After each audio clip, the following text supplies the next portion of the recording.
Hello everyone! Today I want to talk to you about my poster Stop Crime Spread Happiness. This is my poster. But first I would like to discuss the graphics in the poster. I use graphics like murder, robber, bully, and drugs because it is the most common crimes. Moreover, I use the graphics of Earth since it is where crime takes place. Lastly, I use a graphics of a family because they are the one affected by it. I make this poster to spread awareness to the people.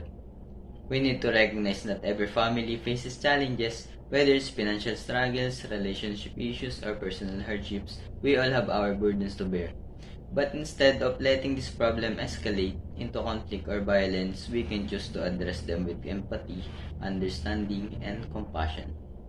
Together we can make a difference. Together we can build a brighter future for ourselves and for generations to come. Thank you.